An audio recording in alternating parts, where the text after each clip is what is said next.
I'd like to open the regular meeting of the Code Enforcement Committee, February 1st, 2017. Number one is call to order and introductions, and I'd just like to mention that this is Dave Clark's last Code Enforcement meeting for the year. So we got him a cake. Yeah.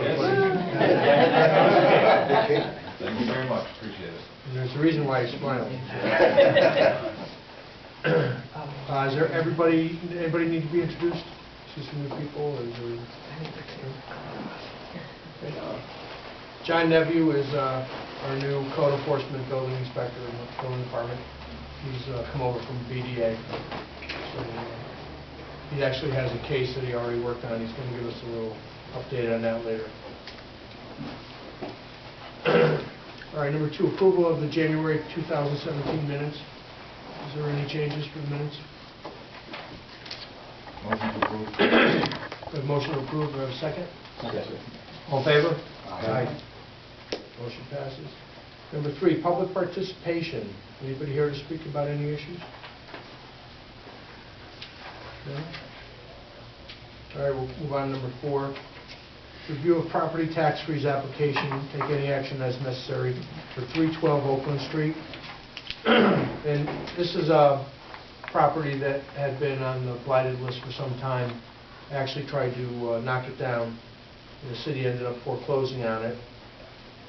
It was finally bought after going through real estate committee and was completely restored. I gave a final CO a week ago, something like that. So this was a prime example of taking a property that, you know, is on the verge of being knocked down and turning it into something that's useful. So I'd like to recommend that the applicant receives the tax freeze application. Is there any discussion on this one? Amazing renovation. Yeah, I agree. Yeah. The before and after was awesome. Right. Yeah, yeah. All right, can I have a motion to approve? Make a motion to approve the tax freeze application. Have a second? Second. All in favor? Aye. Motion passes. Number five, discussion of team inspections to take any action as necessary. Tom has some addresses. I do too. Karen and Bob. We do have quite a bit this month. Lots happening. So you want to start, Tom? Since you're here on the left, we'll go around. Sure. I mean, we went out to one just recently. You want new ones or ones that we've been to? Well, is there any inspections that you want to talk about that you went out as a group with? Yeah, we did a group inspection at 231 Washington Right, yeah. Street. That was a group inspection with the fire marshal's office. And you want to speak a little bit? You did an abatement order on that one. We're going to do an abatement order.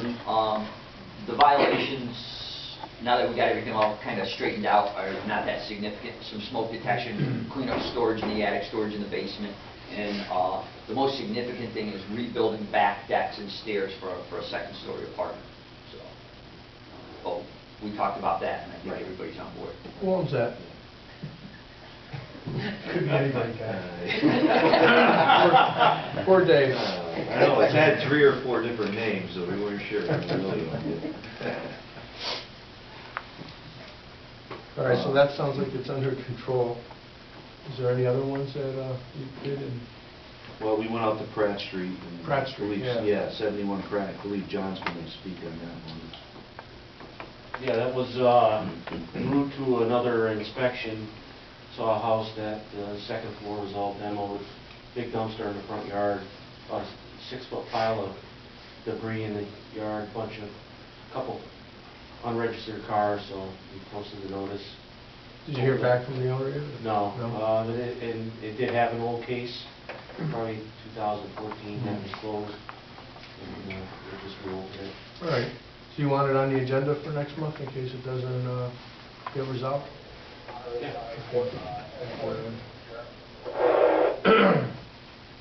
Karen, is there any that you had? Yeah, I would, we need to do a team inspection at 102 South Street. That's a repeat offender. We've been out there a lot of times. We have I know over the winter there was a no heat out there. They did get the heat restored, but the tenant called back. There's just numerous violations out there. That's not the same one that you were worried about on South Street, is it, Emery? South Street Extension was the one that I had. 102, where's 102 South Street? That's the big white house. We've gone out there. They always have furniture all over. Across from Walgreens? Kind of like Yeah, that. yeah, oh, all right. It keeps changing. And the fire department had stuff, Tim had stuff there Yeah. too. That was Tim's thing. Right. Yeah, we've been out there a lot. Yeah. And we give them orders and they Band-Aid it. So so we have another complaint. And I've been out there and it's a mess. I can schedule it for Friday after Melrose if you want, or before Melrose if you want, if people are available. Yeah, I'm available. Okay. Another one is a hoarding complaint. It's 268 Divinity Street. The complaint came from it's a condo, so the complaint came from the condo association. They tried to get in there to fix a plumbing issue and she won't allow access. I talked to him and he also called like Elderly Protective Services. They went out there, she denies access. She denies access and she just opens the door just a little bit. I told them we would try. I mean, I don't know that she would allow us in more than anyone else. I told them if we see anything that's sufficient, we can get a search warrant. But I also told him if he has plumbing issues that he needs to take care of, that he can also get a search warrant. So if we're unsuccessful, which I'm pretty positive we will be, then he will turn it over to his attorneys and do that. So you guys have a hoarding protocol, right? If you know it's a hoarding issue, isn't where you're going to try to contact the person and at least set some kind of relationship up? Sounds like Karen's pretty much tried a few steps, so without getting a hold of the person, there's new... Would it help if you went out with Karen and She's tried to not talk going to to her? talk to me, she's not going to talk to Karen. So that's a I no? mean- That's a no? You getting That's a no? probably a no. This If is, Elderly attached? Protective Services can't get in, then... I mean, I could try sending a letter. I didn't do that because of all, she's refusing everything. So I don't know if I would be more successful knocking on the door or sending a letter and having her call to schedule an inspection. Right. I don't know what. Is it attached, flooring? Is it all attached, or is it- It's the ones on Divinity Street on the way at the end. So I think they're that attached. that are on the right that are down? I believe so. Yeah, so 268, yeah. this would affect other tenants, Right. right? I don't know, we'd have to... I mean, if she opens the door, see, this is where the whole mental health comes in, and I'm not trained for that. I can threaten her and say, if you don't let me in, I can get a search warrant. So either way, I'm going to get in there. But I don't know that that's what we're told not to do. Yeah, exactly. That's probably not the How best about your contact at Wheeler Clinic? Yeah, I mean, you can, if you want to refer the number, I can call and talk to her over the phone if she'll talk to me on the phone and explain to her for your safety and well-being and all that, like, Okay. you know, how we have in our Right. protocol and see if she'll let me in. But if there's a imminent danger to her health and well-being, we can have the PD go as a wellness check. PD actually has Already been went? out there because he hadn't seen her physically Oh, okay. in a very long time. So he did call the PD, they did go out there, and she did open the door. So Okay, she's so still we already alive. did that. So she is But alive. she didn't let the PD in either. So that. Yeah, I can try a phone call, and then we have Marissa at Wheeler All right, Clinic. and so we can I'll see refer if, her. I don't know if I have her number, but I'm sure All right, my contact can get we'll it. try that. I don't know if you noticed that I'll do anything to try not to get involved with this. No, I haven't. Because... Especially all the phone calls. I called the building department, but they said to call you. Well, I don't want to interrupt that protocol. And then just an FYI, 78 Park Street, which is another repeat offender. You've been there a lot. Yeah, and I went in, sent another order, no response. He was issued a $1,600 citation, and I do have an arrest affidavit up at the state. so he will be dealing with Housing Court. And Housing Court isn't even doing their 7-day letter, they're going straight to a warrant. Well, So, could I ask what the violations were on that? everything. I mean, there was no water, the tenant had paid for the water to get the water to run. There's rooms with no heat, there's just floors are broken, walls, doors are missing. I've been inside. Doors are I've actually missing. had contact with that owner. Yeah, I the didn't know ceilings about are falling apart. Who's that owner? It's Mortuar, Motion. Ganvar. Yeah. I thought we had that straightened out pretty much. Well, too. he's another one. He Band-Aids it and then, it doesn't stick, I've been in touch with him, like anything you want me to let you guys know? Yeah, He was looking, buy it. he was looking to sell. Yeah, he was looking to sell before, and For he a had a list of violations. The tenants moved out, and instead of fixing it, he brought in a new tenant. Yes, he did. So he should have sold it. Yes, he And he should have. didn't, so now he could deal with Housing Court. Yeah. All right, thanks. Is that it? Yes. Good. Well, there's Melrose Place. Oh, that's on the next one. Yeah. Okay. That's number 6, discussion of properties of interest and concern of committee members. And Mike Acamino and Karen had talked about several properties, and so I put them on the agenda so we can just talk about them all together and then set up something if we need to go out again. Well, Melrose Place, we have an inspection scheduled for Friday at 11. That's Friday, 11. That one, the tenant, well, she made a complaint. Guy and I went out. I issued an order. Of course, it was refused, and I had to have it served. But the tenant was also being evicted, so she took the order to court and made that a part of their agreement. So the owner had to fix everything. According to his attorney, he has fixed everything, but according to the tenant, he has not. So we'll go out Friday morning and we'll make that determination. And then, so you sent everybody that email that said, the attorney said he fixed everything. Right. So. Well, on on my order, I your order, know right. that fire was not. But I Right. believe she brought my report to court as well. Oh, okay. Because she came in and got a copy of that. Okay. And it was kind of the same situation. I've been out there, we're willing to work with people, but when I come out and abate you, I want you to start doing something. And it's been almost a year. It's a year in April, and it hasn't done anything. And, every time I go, it's another story, explain it to me. I explain it to them every time, and nothing's been done. So we're kind of at the end of the road here. And the owner meets you out there? The owner meets me out there. All right. You going to be there Friday? Yeah, I'm going to call because I want to get access into the basement because like last time we couldn't get in there. All right. I was in the basement once when he first bought it, and it was pretty clean back then. But for me, then, that's an issue. When we go down the basement, is there storage and laundry down there? And so he claims no, but if there is, now that's something I didn't even cite him for. Mhm. So. Is there any issues that would cause a condemnation? No, I don't think I didn't see anything from a fire code perspective. It was very clean when I first went there, but it was owned by an elderly lady before this gentleman, and she didn't do anything.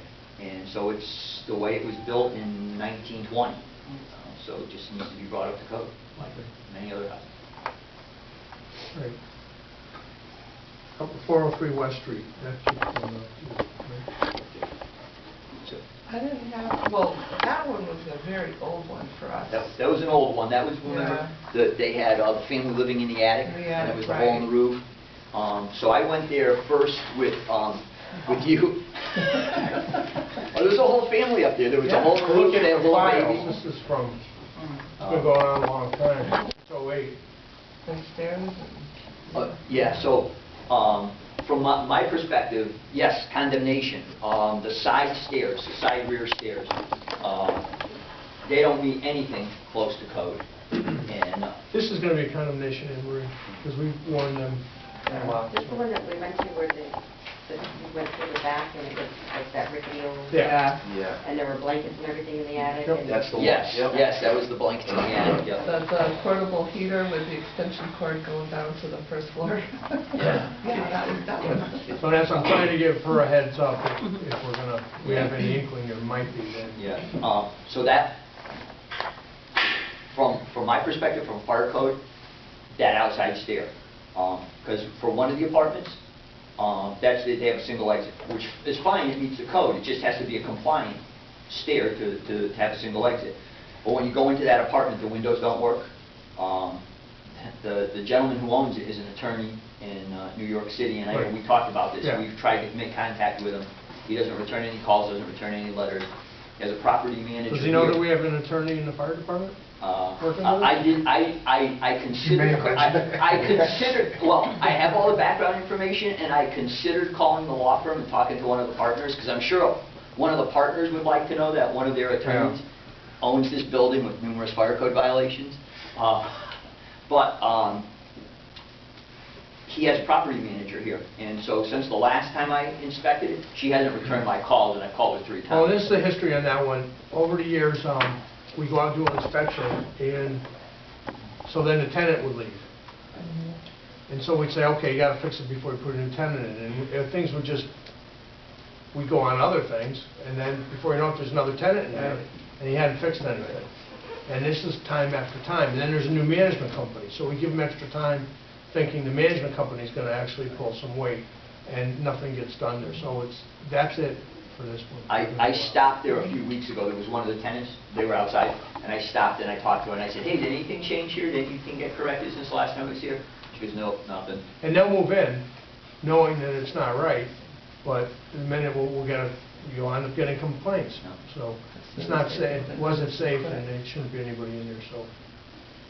If we find safety violations when we do the inspection, can we go out on Friday to that one too, or not? I can. Yeah. We'll just add it on Friday? They'll have how many hours to get out if you condemn it, 48, so by Monday? yeah. Yeah. Do you have a contact for that one, or we? Mike, did you talk to anybody? I have that, I can get a hold of the property management firm. Yeah, tell them we're gonna come on Friday. Okay, all right, I'll call the property management firm as soon as we call it, go back. I'll do South Street for 10 o'clock, and we have Melrose for 11, so we can do Okay. that one after that if you need the time. Yeah.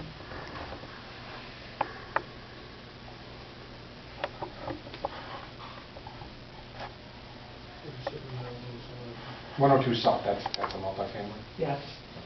It's 4 or 5. Tim is working on it? Oh, he's been out there before.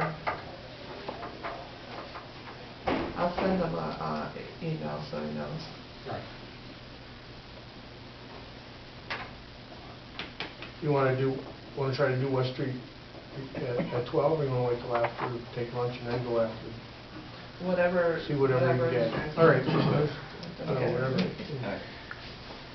Okay. You would prefer to have a representative from the property management company there with us? Yeah, I'd like to, have somebody there to accept the condemnation. And if you have a contact to a tenant too, so they can get in the apartments, Okay. I would call them and make sure they're home. Okay. I mean, there's probably enough to go on just in the common areas, but if we can get in the apartments, that would help. In the past, I've just knocked on the doors there. Right. And then, yeah, they're usually home. They're usually home, yeah. Get there. 64 William Street, what was that one? That was that third floor apartment with the single non-compliant exit. Remember, it had 2 exits, but one was through the closet, one was down Yeah. the stairs that had been from the attic. I talked to him the other day, I talked to the owner, and I tried to convince him that the only way to bring this into compliance is to build an outside stair, pressure-treated outside stair, servicing that one apartment. He seemed receptive to it, but, we've dealt with him in the past on other properties, and so the situation is... Well, if it's unsafe, Yeah, we condemned Harrison Street. Harrison's very similar to Harrison. So if it's unsafe, we'll condemn the apartment, and then he won't have any choice, we'll have to fix it. So you can let him know that, and set up an inspection for next week. Okay. Say he has the option of doing that. You can't go through a closet to get out. No. And then the other set of stairs are what were the or still are, the attic stairs. You come to the second floor landing, Yeah. and there was the attic door, and that's gone, but now there's the attic stairs up to that third floor apartment, so it's not even close. I don't know how it got designated as a three-family other than tax assessors going out and seeing it's a three-family, and I doubt there's any building permits for it. Right. I could check, I'll check and see if there's anything.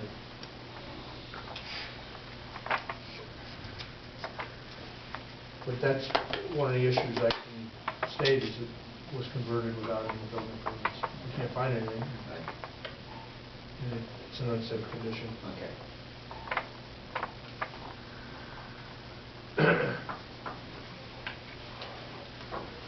So any more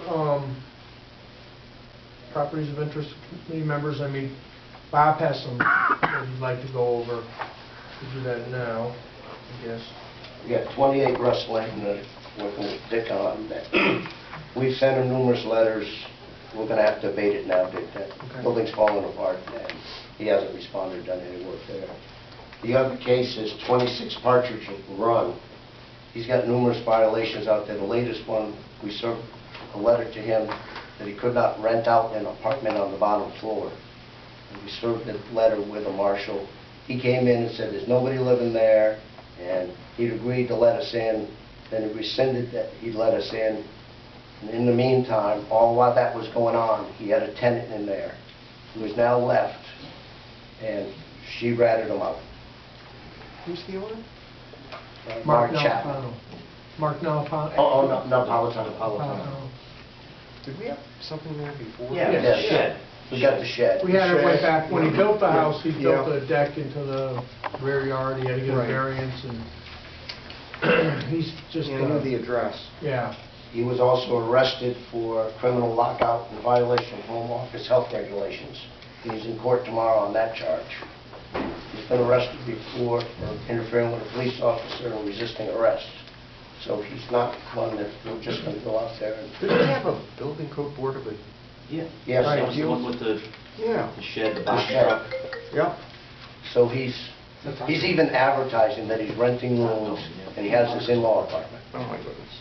So, that's what I said, I said, talk with Dick about how to proceed, because we want to, he's got a bulletproof amount of evidence. It's just we want him to stop renting. It's a single-family house. And there's that fine line, you can have rent as a family unit, you can have roommates, but apparently this guy has divided up his house and is renting it as separate apartments, so, He even told the tenant, shut the lights off and close the blinds, the building department's here. So, yeah, we've got pictures, we've got receipts that he's charging her as a separate unit, but we want to do it right, and he's just laughing at us, basically. Okay. maybe Bob can get together with you and... well, we- Sounds like all a three of us can sit down. zoning issue also. Yeah, Yeah. that's true. All right, thank you. Number 7, any new business? I think we kind of covered a lot of stuff. Can I add something? Yes. Oh, yes, Anne Marie, thanks. This is going to be, if we can put it on the next month's agenda, but this gives everybody kind of a heads up. I'll leave you with the links to the material because it's about a 40-page PowerPoint presentation. The Connecticut Association of Municipal Attorneys. Thank you, Karen, Oh, for you're that welcome. email. I spent the day with probably representatives just like this room. It was like 30% building officials, 30% fire, PD, a couple of relocation people, lots of attorneys, and they gave a wealth of information. It's all about what cities need to know about relocation. Gave me quite a few pointers on things that we are doing well above and beyond, a few things that we don't necessarily have to do anymore. So I'm going to let you guys peruse the link. That way you can take a look at it, you can go through and take a peek at what's, it's just right in the middle of this page, this email, is the Relocation Act seminar, and it gives you 3 different PDFs that you can click on, and big broad overview of what they say, what every town and city needs to know. Out of this, there's also going to be another specific to code enforcement, an entire day on code enforcement in March, presented by CAMA. So they said stay tuned for the date, TBD. Well, we're going to have the next code enforcement meeting will be in March, Right. in the beginning. But this one did specific to relocation and state statutes. Federal Uniform Relocation Act versus the state statutes versus the municipalities. So every town has to adopt their own relocation protocol. Our current protocol allows for a lot. And when I say a lot, there are certain things under the state statute that we follow, and there are certain things that we do that are above and beyond that we don't need to do. So Dick and I have talked, we corp counsel, and we've gone back and forth on some of the things that are, wow, jaw droppers. I'll give you one tidbit, for instance, so you're not all, I'm not leaving you hanging. We lien properties when we go after or try to reclaim relocation funds. We cannot just lien one, we can lien all. That's huge. It doesn't have to be just one property for that landlord or the property that we're relocating the people. If we have a relocation lien, the landowner for that property, we can lien every single property for that person within the state of Connecticut. So that's kind of a big deal. So some of those things, tidbits, came out of all of the slides that you'll see if you... Well, do you want to do a little training thing? Because we Well, can that's just what I'm wait thinking. If you next guys, month's- I wasn't going to print out 45 pages for everybody, only because my printer can't handle it. So if you guys want to go through it, look through it before next month, I can do a bullet point next month if you put it on the agenda and just say, and that'll probably give corp counsel and myself a little bit of time to just revamp, maybe tweak a few things in our current relocations. Yeah. Because what we have to file and get approved through HUD. What we do right now, we have a fire situation right now where we're relocating people. It was a family unit, 3 adults, 3 kids. About a month after the fire, they've applied for relocation assistance, but now the family's split. Previously, we thought we had to do $4,000 per person. No, we split the $4,000, it's 2 and 2. So there's things like that it's going to impact our money, it's going to impact our procedures, it's going to impact. It'd be good to have an overview of that, because what we do every day. It kind of impacts everybody. Okay. Yeah. So I can do a real quick bullet point presentation next month to kind of concisely give you guys what I have out of my 8 pages of notes. All right. Be good if there's any property owners that would want to attend that too. No, I'm serious. If there is, we should probably Well, I can put send the an word email out. with all the landlord Right, do you have a emails list that I of- have. yeah. Yeah, I have an email list for landlords. So they're aware of it. My office is also trying to put together landlord training, Yeah. so that's going to be something that will probably be in March or April, and that's going to be more targeted specifically to landlords, realtors, not giving any legal advice, but giving them resources for landlord rights and responsibilities as well as tenant rights and responsibilities, because I'm sure it's not just my office, from everybody's stories, everybody gets pulled into Right. the landlord-tenant disputes. And I back off and say, go look at the judicial website, go read this, go look at that. So- If there's any handouts that you would like us to have with us, because I remember you had given me one, and then, to carry with us when we go on our inspections, that'd be good to get too. Yeah. Speaking of, I did also change a couple changes to procedures in community services. Bob is graciously agreed to be a person who can help with eviction pickup. We have a new form for eviction pickup so that we make sure that we are photocopying the ID of the person who's actually picking up the property. This came out of, we had received a subpoena and we had to look at our records, and I needed to tweak procedures on records and making sure that things are legible in case we were ever brought to court. So I have a new form. I also have the eviction letters in case anybody's interested in this. It's a 2-page letter that will now go out to all the state marshals so that they'll have it in hand when they're posting an eviction notice. And you probably all know this, so I'll make it short and sweet. We keep people's property for 15 days. After 15 days, we auction it off. We never had a minimum bid on an auction. The minimum bid is now $25. We never had a minimum amount written in our policies of how much people have to pay to get their stuff back. There's now a $40 minimum on what you have to pay, plus a charge of $7 per day, up to 15 days. So that's all in this beautiful little handout, if anybody wants to see it.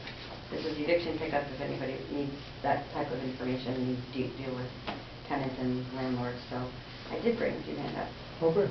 And then next month I can touch on that whole CAMA seminar, Okay. add it to the agenda.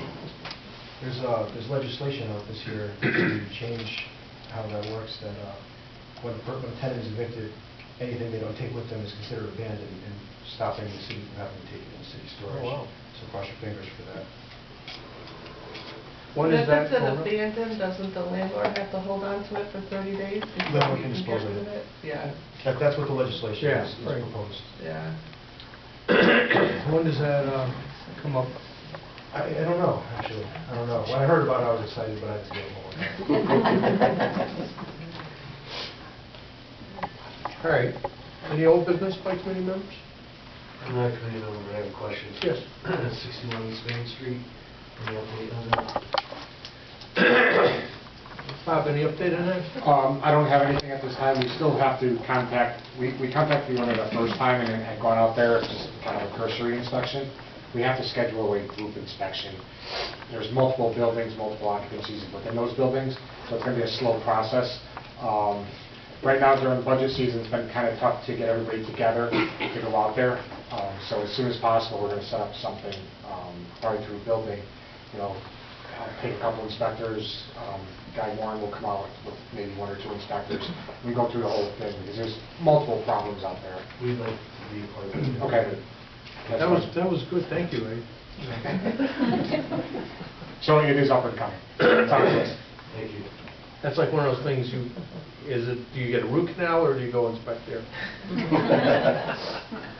It's a big thing to do, and Bob's true, right, we had to get through budget, and then we're going to have to dedicate a couple weeks, I think, to just going out there. Any other old business? Because cake's calling my name. I really want a piece of cake. Monica and I had contact, you were referencing this earlier, South Street Extension. This is Laura Gates, who's the landlord who's MIA. Yeah. Remember that one I from do, like yeah. Black March? That's her property? So, no. Oh. Well, Laura Gates was the landlord that went missing. So we've got a tenant who called me over the winter time, I guess, and apparently said I never called him back. I have emails that say differently, but back and forth, he basically challenged me in a conversation about the Relocation Act and was he due relocation if he stopped paying for the water, because this tenant has taken it upon himself to pay for the water back taxes. 3rd floor? Yes. The mother who fell down the stairs has relocated to the Dominican Republic, but he is still there. Nobody who's in the building since March has paid rent to live there, but So it's going to be a year. well, he's now saying, well, I'm going to have the water shut off, which I was hoping water was here. I just wanted a coordinated communication on this one because technically, according to the Relocation Act, they're due relocation money, If even I if they condemn it. haven't paid rent, if you condemn it. I'm not going to So- condemn it if he shuts his own water off. Well, and that's why I'm bringing it up, because we had this conversation, and he's like, well, I feel like down the road, there's going to be something that you didn't tell me, and I basically explained to him the entire Relocation Act from front to back and back to front. So he can't claim that he doesn't know. No, in this one, we had the building restored because we thought it was more cost-effective to restore what was wrong with it than to condemn it and relocate everybody. Mhm. So the tenants have been living there waiting for some resolution with the bank, Exactly, and they haven't been paying rent. exactly. All they had to pay for is water and back taxes or something? or- Well, he took it upon I don't himself. know why you would pay back taxes. I told him that had Not nothing honest. to do with the city as far as relocation. Whatever Right, he chose to because the pay, bank this is decision. pays those automatically, right? He's got an, he's got an attorney. He said he was going to have his attorney speak with the banks. They're talking about cash for keys. They're talking about different ways for the tenants to move. He's the last one who's going to end up being there, but he's going to fight for whatever he can possibly get. Dick and I have been trying to get a deal like this for a long time to move into, but we haven't been able to find one. So, Well, don't I know wanted what to just bring his name up only because we need to have Yeah. a coordinated effort of, And that's good that you bring it up, so we know when we're not, yeah, because it's pulled been, into his little What's Yeah. the name and address again? drama. I don't have the number, it's South South Street Street Extension. Extension. 68. 68 68, South Street yeah. Extension. Tom was out there, it was March of Michelle, we 2016. pulled out the file and you double-checked it, it's still in foreclosure, which is bad. Yeah. So, but I don't know that it's condemnable for anything other than if the water... No, we gets had shut it off. restored, I don't, you know. Yeah, that's what I mean, so if the water gets shut off because he stopped paying it, Kids started. he's known for a year that he's had to move, and he's chosen not to. They went so. to foreclosure. This has been going on That's it. 2 years. All right, thank you. Can I have a motion to adjourn so we can have some cake? Motion to adjourn. Second. Okay. All in favor? All in favor? All right. Thank you.